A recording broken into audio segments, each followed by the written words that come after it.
Lampung Timur Terus Media TV. Ketua Fraksi PDI DPRD Lampung Timur kritik pedas terkait tanah bengkok. Inspektorat terkesan lambat, warga menunggu titik terang. Seluas 24 hektar tanah bengkok di Desa Tanjung Inten, Kecamatan Purbolinggo, Kabupaten Lampung Timur, menuai kritikan pedas dari Ali Johan Arif, Dewan Perwakilan Rakyat Daerah di DPRD Kabupaten Lampung Timur. Pasalnya, 24 hektar tanah bengkok yang ada di Desa Tanjung Inten sampai dengan hari ini belum ada titik terang.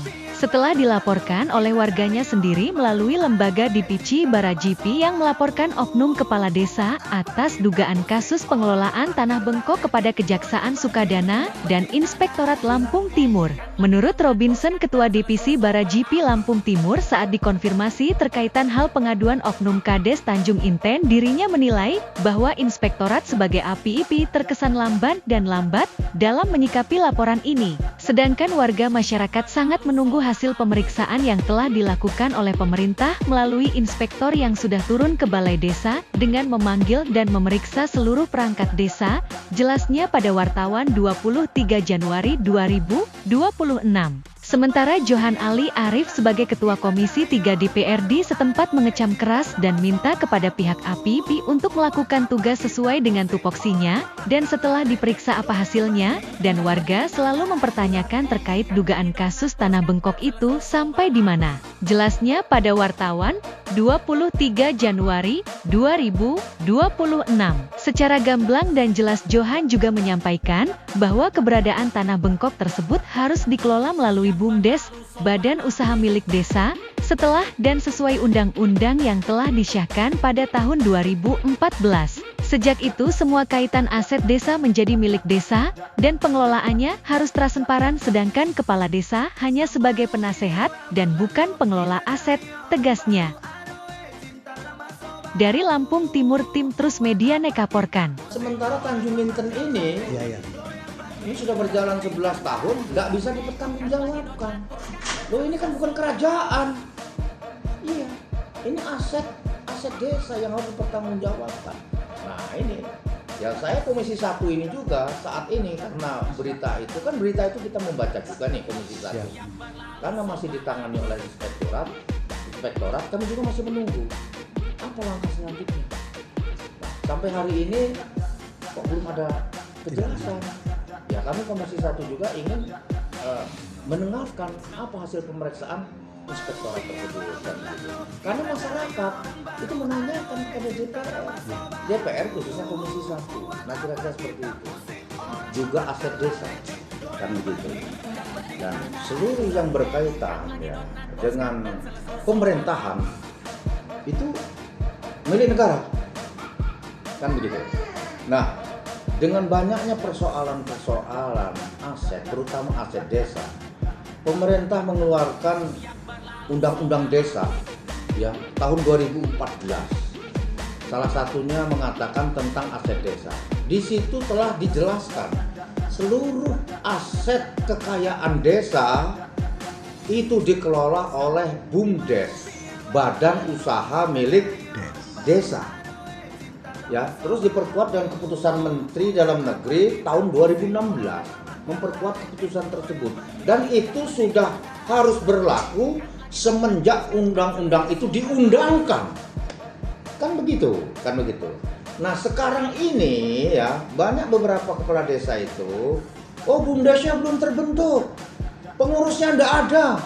Itu tugasnya mereka ya untuk mengevaluasi kepengurusan. Jangan kan hanya sekedar kepengurusan BUMDes, Bupati mati turun PLT, kan begitu. Anggota DPR mati, ada pergantian antar waktu. Apalagi hanya sekelas pengurus BUMDes. Jadi bukan berarti dengan pengurus BUMDes ini tidak aktif, seluruh pengelolaannya bertentangan dengan Undang-Undang Desa tahun 2014. Ini tidak boleh terjadi. Nah, jadi ini supaya diluruskan. Dan ini memang sudah harus bahkan hasil pemeriksaan Badan Pemeriksa Keuangan Provinsi Lampung yang menjadi prioritas utama itu adalah tentang aset. Itu tentang aset. Nah, itu kewajiban kita bersama-sama ya untuk mentertibkan hal tersebut. Apalagi sampai aset-aset itu mendatangkan pendapatan. Nah itulah gunanya pendapatan itu untuk kesejahteraan desa, bukan kesejahteraan perangkat desa.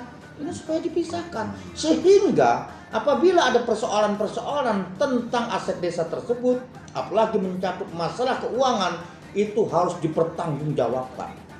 Begitu. Oke, sip. Silakan Bang. Iya, jadi begini ya, menyangkut hal-hal tersebut ya, ini dinas terkait itu harus memberikan penjelasan dalam bentuk undang-undang, dalam bentuk apapun ya, itu turunannya kan harus sampai ke tingkat bawah. Nah salah satunya undang-undang desa ini tadi ya. Iya. Apalagi yang namanya kepala desa itu kan ada masanya, ada waktunya kan begitu.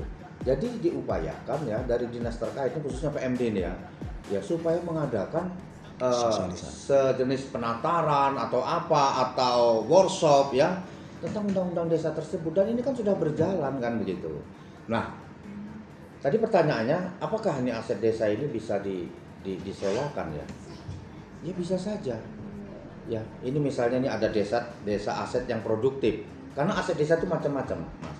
Ada desa itu yang punya taruk. Ya. Ada desa itu yang punya mesin penggilingan padi. Kan gitu. Ada desa yang punya aset fisik yang produktif. Itu salah satunya kebun, sawah dan sebagainya. Tetapi yang menyewakan itu BUMDes. Bukan kepala desa. Kepala desa itu kan pembina. Ya, BUMDes ini yang bertanggung jawab terhadap aset tersebut.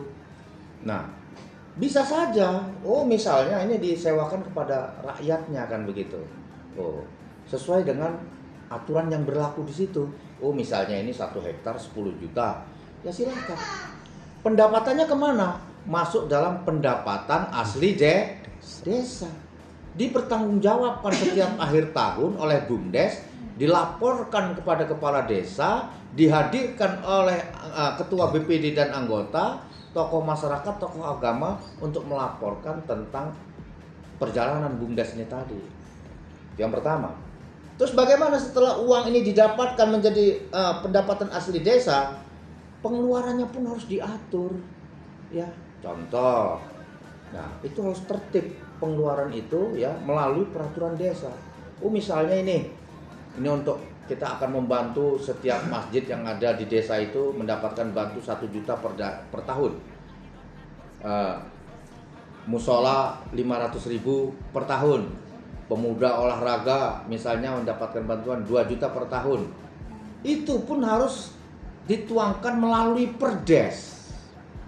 Itulah kita. Kalau di tingkat kabupaten perda. Ya, kalau di tingkat desa perdes, peraturan desa. Peraturan desa itu juga dibahas secara bersama-sama baik oleh kepala desa maupun kepada BPD ya, dengan menghadirkan stakeholder, tokoh masyarakat, tokoh agama, tokoh pemuda, disidangkan di desa tersebut, perdes tersebut dipaparkan, terus ditawarkan bagaimana perdes ini, setuju enggak?